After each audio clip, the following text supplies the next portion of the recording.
Hi everyone. Today's video has 3 points and you're going to want to stick around because the third point is a secret as to the one thing you should be doing if you want to maximize sales when it comes to publishing short nonfiction books. So let's get into it. The topic we're going to be discussing today is, should you write and publish short nonfiction books? Now, as a writer, you may be wanting to touch on the subject of nonfiction because you have some ideas that you would like to get into the world, but maybe you don't have so many ideas that you could write a very long book, or you don't have the time that's necessary, or you don't even consider yourself a very good writer in the first place, but maybe you could get your book onto Amazon and start making sales off of it if it weren't a very long book. Some people have this idea in their mind, it needs to be 30,000 words or else there's no point. After all, if you're going to write nonfiction, shouldn't it be this 1,000-word book, page book that's going to cover every single topic regarding your thing? Well, this is something that begins to build frustration, and the end result is you simply fail to publish the book onto the market as you perhaps ought to do, which we're going to discuss in today's video. This is Chris Baird from selfpublishingmadeeasynow.com, where self-publishing doesn't have to be so hard. Hit the subscribe button because after 317 videos that I've put out, I hope this has been helpful to you, and this would be a way to show your appreciation to me and also help other writers find the tools and tips necessary to get their books onto the market. In addition, check out below here in the description and grab a copy of my absolutely free self-publishing checklist to make sure that you are not skipping any of the steps necessary to not just get your books made, but also out there and selling as well. So go ahead and check that free checklist out in the description. So moving right along. In my own story, when I first got started with Amazon KDP, it started with a particular rule at the time, which was for your Kindle books, if a person read such a percent, I think it was like 10%, maybe 20%, you could correct me, 2015, 2016, earlier in that period, that they would actually pay you a chunk of change as if the person had purchased the book, if they were in their Kindle Unlimited program along those lines at the time. So they had a deal. And what would be the end result of that? Well, the market started getting flooded with these short nonfiction books. These books could be just only 10, 20 pages, maybe 30 pages in length, under 100, whatever the case is, because then a person who would buy the book, they would read through the pages of the book, and before you know it, you'd hit the 10%, it would count as an actual sale, and you would have the money transferred over. So there was a flooding that occurred on the market, and people with longer books would be punished for it as opposed to shorter books. Now the thing is, the rules changed, but there was still value here. And the way that they were able to deal with the rules was that they would then say it would be based upon how many pages the person read.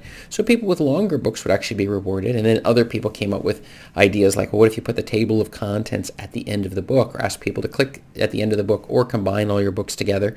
These practices would end up getting your accounts banned because you were getting these page reads, even though the person hadn't actually read those pages. They just jumped to the end of the book, only to discover that, oh my goodness, okay, and then they hit where they want to go in the book. And they're like, oh good, there's like 10 bonus books. These are the sorts of practices that were very dangerous when they moved over to this, but people were making $10,000 a day using this exact strategy until Amazon shut their accounts down, which is a very important lesson on Amazon, which is don't mess with Amazon.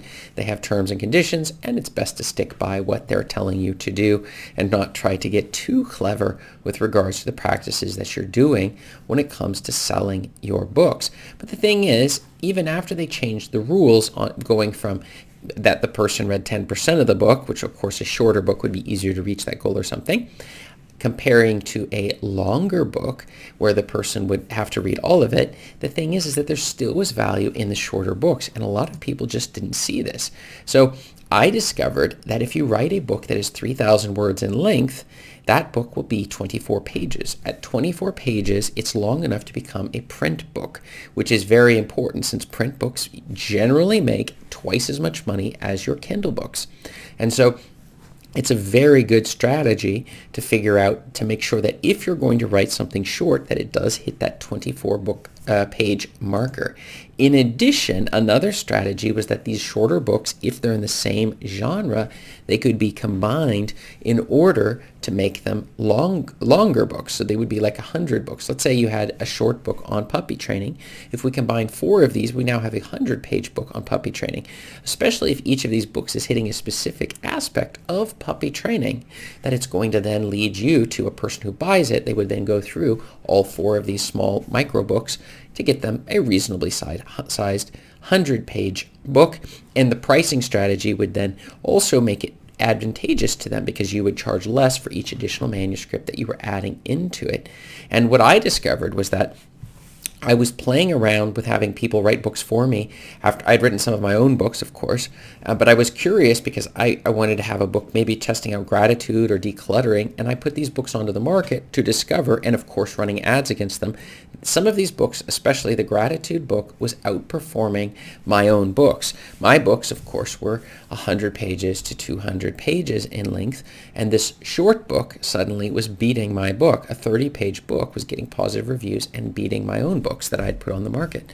And I found that to be a little disturbing in one sense to realize that, but in another sense, it was because the keyword was more popular. So if I do a book on goal achievement or how to sleep better, habit building, which are very useful books. These books are, of course, high-quality books. They're books that will tell you exactly what you need on these different subjects. But the fact is gratitude or decluttering were much more popular themes than the books that I was writing on. And as a result, with running ads against it, I started seeing sales come in. And that made me realize this is actually a very good strategy. So maybe not the best strategy in the long run, perhaps, but it was a good strategy. So, should you write and publish short nonfiction books? Well, the first answer is yes. There is still plenty of money to be made on shorter nonfiction books. So whether you're writing them or paying somebody else to write them, as long as the book is grammatically correct and the goal and what it promises to deliver, it does deliver that. It's in a bite-sized chunk. And the second reason, which is one that you might not be thinking about, is that people want their problems solved, and people's attention spans are insanely short. People simply don't have the energy and time to sit around and be reading a 1,000-page book if you could solve their problem in only 25 pages. How often have you gone to a YouTube video and you just hop over a lot of the initial stuff in order to get to the good stuff where they're actually going to solve your specific problem that you have? And this is something that also is true when it comes to books. It doesn't have to be a long book. A short book can get in there, solve the problem, and get out. That's the important part. If it doesn't solve the problem, well, then the book is a scam, or you're putting out too low of quality of books. That's the reason why you want to make sure that the grammar and everything is correct. I did test out some ghostwriters on Fiverr that were absolutely terrible, and their books never saw the light of day because it was too difficult to fix their grammar, and the content wasn't particularly good. And you also wish to make sure you do a scan on those books to make sure that they are original material, which I've also busted people for using stolen material, which is just fine. I report it in, and Fiverr bans their account and refunds my money. So that was what happened during that particular period. And I've done this with other services as well, like Epic Write was one of the ones that I had used quite a bit. Found them to be very, very high quality writing for me. You would, of course, have to do some additional grammatical editing and things. However, the books were up to par, and in addition, I would always run checks to make sure that the work was in fact original. So, and then with these short books, you could pay very little money. You could pay $50 or I think it was $30 at the time, maybe up to $50, $60 now to get a book that's 25 pages in length written. And the book hits the topic, people are happy with it, they give good reviews, and you're just fine. You do need to make sure you control expectations. Each book that you sell, it's going to have the page limit, how many, well, not the limit, but how many pages are estimated to be in the book, and you can find it on the sales page. So it shouldn't come as a surprise to somebody if they buy a book and the book is, 25, 30 pages. They shouldn't expect it to be 1,000 pages. So this information is there. Some people, in order to get around this, will comment, look, this is a small book or a pamphlet or a little, get in there, get out there, 30, 40 pages. They'll explain that to the buyer so that they're not confused, thinking they're going to get some gigantic novel out of the whole thing. Just huge, massive thing. So that's an important thing when managing expectations. That's one of the reasons why a lot of people would still recommend writing books that get you to 100 pages, specifically because It makes sure you're managing the expectation of your reader, and nobody complains about a 100-page book, but they might with a shorter book. They'll take a photo and go, oh my goodness, look how small it is. Well, the question isn't how small or how big a book is. Just like the courses I sell, it's not how long or how short they are. It's the question of whether or not they're going to answer your problem. For example, in my book, my formatting course, I go through about an hour's worth of content going through step-by-step how to use the tool Juto in order to publish your book. You can find my link below in the description. And I show you how to do it because my goal is to keep it easy, unlike the fake gurus that are out there with self-publishing who want to sell you courses that are 50 hours or 100 hours or 1,000 hours in length, and you'll never get through the course. And so you get demotivated, as opposed to a course like the ones that I sell, which are we get in there, we solve the problem, and then we get out. And so the people have found it very, very helpful, and the ability to then do the formatting yourself and getting it perfect the very first time. So that's just a couple things that I've personally found that my students have also found helpful, which is that they are not so overwhelming, and you don't have that. Plus you have the hands-on help that I give people as you're going through the course with any issues that show up. So, but that's the same thing that goes with your books. These short books, they're perfect. But let's get into the secret answer of today, our third point, which is the best strategy is to write under your own name. Choose a topic that you really, really enjoy and know a lot about, and that you want to help other people on, because this gives us the ability to build a brand around yourself and your face. Then stick with that single genre, niche, or keyword that you have, and that will result in your maximum number of sales. You're going to build up an email list, and you're going to ask those people to buy your newest books. You're going to ask them to leave reviews with your advanced review team, and you're going to go around and around on this circle as we continue to build an audience. This was my number one mistake that I made in the early days, which was I was all over the place in 16 different genres, publishing all over the place. And I would have done a lot better to have 100 books on one single topic. As people I've seen who have done this effectively would be someone like Steve Scott. He focused on habits, so every single book was on habits. Now, he later said he regretted a little bit of that and that he wished he had done fitness and sports. It might have been a little bit easier ride for him, somebody who runs marathons and stuff.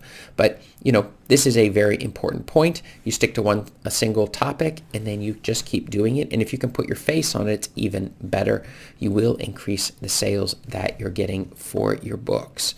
So that's an important one. Now tell me, have you written a short nonfiction book? If you have, write yes below in the comments. And if you have never done it, write no. And check out my video above me here for more video answers to your self-publishing questions. Thanks.